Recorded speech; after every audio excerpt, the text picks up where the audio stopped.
اللہ اکبر، کیا انصاف ہے ہمارے اسلاف میں۔ ائمہ کرام کے جو ابتدائی متبعین تھے ان کے اندر کیسا انصاف ہے، وہ اندھے بن کر اپنے ائمہ کی تقلید ہرگز نہیں کیا کرتے تھے، اس لیے کہ خود ائمہ اربعہ اس کے قائل نہ تھے۔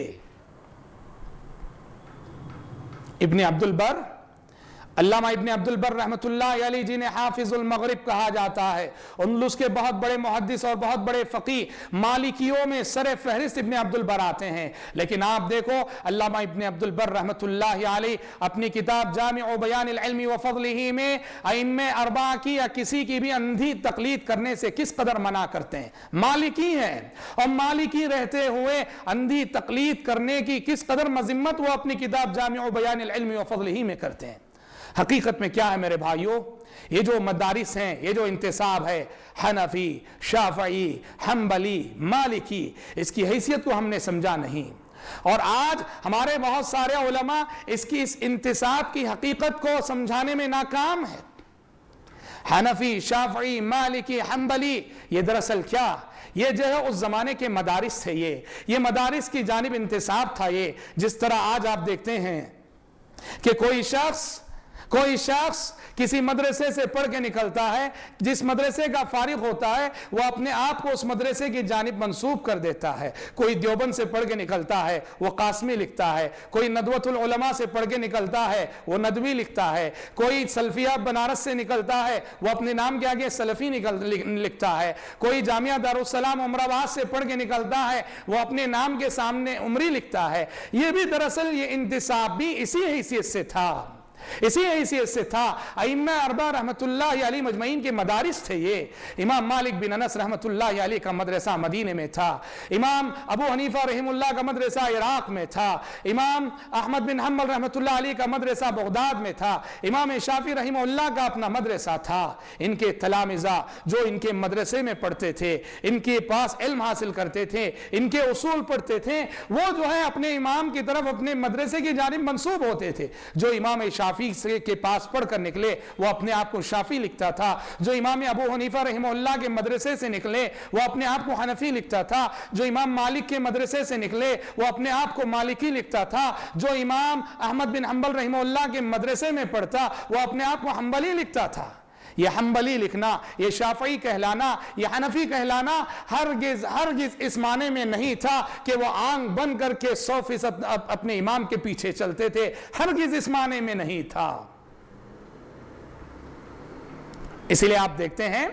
کتنے ایسے مسائل میں امام بیہقی جو کہ بہت بڑے شافعی عالم گزرے ہیں، بہت بڑے شافعی عالم گزرے ہیں، امام بیہقی رحمت اللہ علیہ کتنے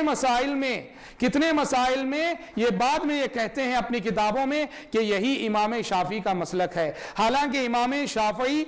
شافعی کی رائے وہ نہیں ہوتی ہے، امام شافعی نے اس مسئلے میں اپنی زندگی میں وہ رائے نہیں دی ہوتی ہے، لیکن امام بیہقی بعد میں آ کر کہتے ہیں اس مسئلے میں امام شافعی کی یہی رائے ہے۔ جب ان سے پوچھا جاتا کہ اے بیہقی، امام شافعی نے تو اب صراحت کے ساتھ اس رائے کو اپنایا نہیں بلکہ اس کے خلاف فتویٰ دیا اپنی زندگی میں، تو امام بیہقی کہتے تھے کیا امام محترم نے یہ نہیں فرمایا کہ اذا صح الحدیث فہو مذہبی، جب صحیح حدیث آ جائے وہی میرا مسلک ہے، جب صحیح حدیث آ جائے وہی میرا مذہب ہے؟ کہا صحیح حدیث آ گئی اب اس مسئلے میں تو یہی امام محترم کا مسلک ہے، بھلے سے وہ اپنی زندگی میں اس کے قائل نہ رہے ہوں۔ کیسا انصاف ہے دیکھو۔